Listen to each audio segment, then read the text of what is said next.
Namaste, I'm Shubhi Mathur and I welcome you all to yet another episode of Let Us Talk. Our last few weeks' talks have been motivating you enough to get out of your comfort zone, to reinvent yourself, to do something new, and to have that inner calling to get started. चलिए सब कुछ हो गया, आपकी inner calling भी हो गई, आपने सोच भी लिया, मन पक्का भी कर लिया कि yes, I have to do something new. This year I have to reinvent myself. This year I have to get started. But then again there's a reality check. कहाँ से शुरू करें, कैसे शुरू करें? This when and where to start, how to start is the thing which holds most of us. So today, let us talk about how to get started. It's a pleasure and an honor again to welcome Mrs. Sunita Mukherjee on Let Us Talk. Welcome Sunita ji. Welcome again on Let Us Talk. Thank you so much. I'm delighted to be here. Recently, Sunita ji was awarded with Influential Woman of the Year award. And this got me thinking, she has inspired so many of us in so many ways. Her childhood episode in her previous talks had inspired the children. How beautifully she balanced her personal and professional life, inspired the young. Her beautiful relationship with her partner set really high couple goals for all of us. And then there was grief, there was a loss. But still, how gracefully she coped up with the loss and is living to the spirit, Jeena isi ka naam hai. How she's coping up with it, how she's dealing with it. So today I thought, why not talk in detail more about her post-retirement life. She has been inspiring to all of us in so many ways. And no wonder she was awarded with the Influential Woman of the Year award. So let me ask you a few things which will help our elderly audience to live life more meaningfully. So in our today's talk, let us talk about how to get started. You know, in your last video, you had mentioned that you go to schools and give talks. And this motivated so many elders in my family. They were really motivated to, find this kind of work which keeps them occupied and which is, giving back to the society also. But then again, the same question, कहाँ से शुरू करें, कैसे शुरू करें, कौन से schools को पकड़ें, हम बात करें, should we talk to the admin, should we talk to the principal, how to go about. So I would like to know if somebody wants to, do these talks in schools or anywhere else. How did you take this step? How did you get started on this? Thank you, Shubhi. Thank you for your introduction, which is much beyond what I am. But yes, after I lost my husband, I was, as expected, deep into grief. I felt my world had come to an end. We were so close to each other that, you felt a part of you has been cut away from you, like a limb has been cut away. My son and daughter don't live with me. I have 2 children. They don't live with me. They are abroad. And that kind of worsened the situation because nobody was at home. So initially my son came, then a friend took over. But I realized slowly, not at once, I realized slowly something that my husband had said to me, that his work had come to an end. His work so as to learning life's lessons, which we come for here. And that he will have to go. But that my work still remains, and the sooner I do it, the sooner I will join him. So I started looking at what is my work, what is left for me to do. And I really I've always wanted to contribute to society and done whatever I can in my job and personally. So I went to the closest school, closest to my house, the school closest to my house, Government Senior Secondary School, Chakarpur. And I met the principal. She was delighted. I did various things. We had gone earlier also, but I did various things. Like there was no water in the bathrooms. The toilets were dirty. Getting water restored. Getting someone to donate a huge RO to them so that children could also have drinking water. First, water in the toilets, drinking water, repair of gates, and then whatever little things the principal wanted, like whether the some of the boards were to be repaired, some fans were not working. So I thought, let me do whatever I can. I also started teaching there, and while I taught the curriculum also, but I took classes on subjects such as gender equity, and where I thought that it is very important to din in boys the concept that women are not to be hit, they are not inferior to you. And if you hit them, then they have a right to hit you also. But that doesn't solve the problem. So live peacefully, do not hit. And so I think that it is most important to teach our youth. And we have a large cohort of youth. It's also important. So I thought it is very important that I get this message across. So I spoke to MPs, group of MPs. Also, when G20 happened, before G20 started, spoke to international MPs also. Whatever forum I got, public or private, I spoke on this subject. And to the children, I generally spoke about their careers, about subjects such as happiness. Where does happiness lie? On subjects such as dream fulfillment. How can they fulfill their dreams? And telling them that all dreams can be fulfilled, provided you work hard for them. Of course, they have to be realistic. You can't dream to fly and then say that my dream is not being fulfilled. So things like that. So once, bringing a smile to someone else's face gives you a smile also. You start smiling yourself. So I thought, let me try and help others, which I've always been passionate about. So I started helping people, in their journeys, helping children, mostly children. I'm also member of the advisory board. I became recently in Udaipur Heritage School, where I used to sometimes go and talk. So I became member of the board there. They asked me to join the board. But there also, without even being member of the board, I just go and talk to the girls, understand their problems. Because as teenagers, we have a lot of conflicts with society, with our parents, with discipline, with the rules and regulations. So I address them. Another place I go to, which I like very much, is Jharkhand. I am chairperson of an NGO. It is called Center for Catalyzing Change. It's also called 3 C's, Center for Catalyzing Change. So it's 3 C's. It's also called 3 C's. So I also go there in Jharkhand, in the tribal villages, where there are hardly any roads and which are infested by Naxalites and all. Over there, I'm very happy to tell you that in the blocks we work in, there is no marriage before 18 of girls. There is no girl out of school. And boys and girls are taught to mix together, play football. You won't see that in Delhi, children playing football together, boys and girls, young boys and girls. And boys are taught, we've taught our women to work. We think we are economically empowering them. But unless the men learn to help their wives, she is doubly burdened. She has to do the kitchen work, household work, children's work, as well as her job. And naturally, everything suffers, mainly her job. So that is why we are also teaching the boys to work at home. And their mothers are telling me, आप इनको क्या झाड़ू लगाना सिखा रहे हैं? आप इनको बर्तन मांजना सिखा रहे हैं? ये घर आके बर्तन मांजते हैं. Because at the moment we've taught them to help their mothers.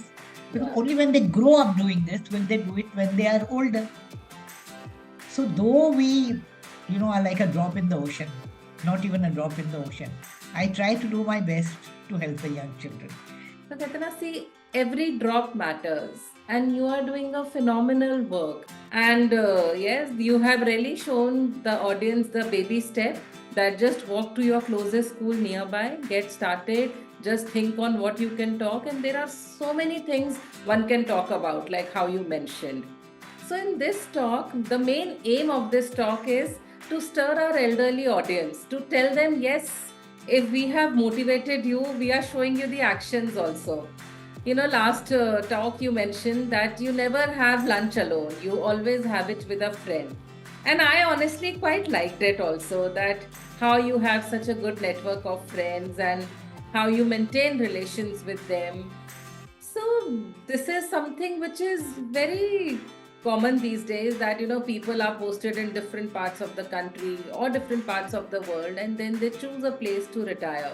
Until and unless they are in a society, it is different, but otherwise when they are in some individual houses or in some ancestral home, they always have this question that how to make friends, कैसे नए लोगों से मिले, बात करें, like minded लोगों से मिले. So any message do you have for them? Best is to join some groups. Like I exercise in exercise groups, do yoga in yoga groups, join a reading group, book reading. There are so many book reading groups. There are walking groups. Yeah. There are travel groups now, single women travel, couple travel, this, that. So once you join some group and you gel with it, you may not like it and join a different one, but once you gel with it, then they become kind of habit, kind of part of you. And if I can go ahead and tell you something else, Harvard School has done a research for 4 generations, looking at every decade, happiness as well as health, looking at their MRIs, looking at their medical records, and seeing what helps people in life, So their conclusion after 4 decades is that what contributes to happiness maximum is relationships. And next comes health. So if you have good relations with your friends, with your relatives who you talk to, people are in different stations, different countries, if you can talk happily to them. And I feel relationships are the best investment. They are Absolutely. they are such great investments. And one thing more which stops the elderly people is that when there is a loss of a partner or a death of a close one, nearby one, they really go into grief, and that makes them so negative. That makes them so, people really detach from them. कि अरे उनसे बात करो, वो सारे time ही अपनी grief सुनाते हैं.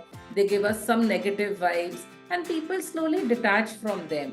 They get lonely, and they really don't know how to come out of that grief. It is very natural to have this feeling. It's a major loss which has happened. But कहते हैं ना कि life has to go on. Life will move on. Life will move on. Though not the same, but it will go on. So any message for people who really put their life on hold after the loss of somebody close by? See, my message is more to people who are friends of people grieving. This happened to me also. That my friends, probably because they didn't know what to say to me, they kind of withdrew. And I felt abandoned. And that is what most elders feel. But then I picked myself up. I made new friends. People who approached me, I was receptive to them. I talked to them. But there was a time when I was not talking to anybody, not able to talk to anybody. And what helped me then was also some grief circles. I became member of a grief circle. And I'm a member of 2 or 3 grief circles. And I've also trained now to be a grief doula, to help people who are grieving. And if there's anyone in the audience who needs to become member of a grief circle, which is formally headed by a very well-known personality, Susie Singh, then just send your number to me or to Shubhi, and I will help you become member of a grief society. Grief society meets once in a fortnight on Sunday for 2 hours, 4 to 6. And this is for 10 weeks. And they have various... This is a physical meet or an online meet? No, online. So there are people from USA, UK, everywhere who join. And then it's a small group. Every group is about 20 or less than that. So people get a chance to speak. There are various instruments and exercises they use, which help us to overcome and understand, what has happened to our partner. I wanted to ask this question to you because, in your previous talks, you had mentioned so much about your husband, the support he gave you, and all your social media posts also, which I see. You both have such sweet memories knitted together. And his death must be a sudden shock because it was during COVID. And then how gracefully, you started living your life, fulfilling his dreams also. You had mentioned that you are giving scholarship to kids. So yes, this is not the end, and one should never put on hold. Sometimes people feel that yeah, my whole life revolved around him or her, and उनके जाने के बाद अब समझ ही नहीं आता from where to start, how to start. So this grief circle is a very good reference, and Grief circle, even if you had a grief 10 years ago and you have not been able to get out of it, you join the circle. It's not only recent grief. So there are people who are grieving, whose parents died or mother died, and she couldn't grieve for her because she had small children herself. She was running around everywhere herself. Now she's got the opportunity to grieve, to come, because you have to get out of this grief. you have to, because see, when we are telling you to reinvent yourself, to explore something new about yourself, grief हमें ना वो बांध के रखता है. It doesn't let us move ahead. It is जैसे कहते हैं ना, वो एक बेड़ी में बन जाते हैं हम कि, and it's a loop. It's a बेड़ी of grief कि we are in grief, we miss him. Our mind just stops thinking and functioning anything else. It stops our growth. So it is very important to get out of it, to get out of your comfort zone, I would say. Yeah. So the first thing I did actually was to publish my book, which had been completed while he was there, but I had not published it. So I did the final touches and published the book. It's my autobiography. And after that, he had said, can we educate 1 or 2 children after class 12, the dropouts? After that, we took on the job of one of his desires, and we are giving scholarships, or we are paying the fees of about 10 children after class 12. This may be physiotherapy, it may be BCom, it is BCA, things like that. We did that in the first year. But first year I realized that the girl who wanted to do medical is doing physiotherapy because she had not prepared for the NEET exam. Similarly, the others. So I thought, now we are supporting from class 11, sending them to tuition, supporting them from class 11 so that they do well in class 12 and get good admissions. So, you have really guided our audience very well. You have shown them how to take those baby steps, how to get started. We will keep having Sunita ji again and again on our channel. She has so much to share. She has so much knowledge which is of use to all of us. So thank you, Sunita ji. Thank you for showing us the way ahead and how to take those baby steps. That yes, this year, let us, take actions. Let us really take actions to reinvent ourselves. Thank you so much. Yeah. Wonderful. Thank you, Shubhi ji. Thank you very much.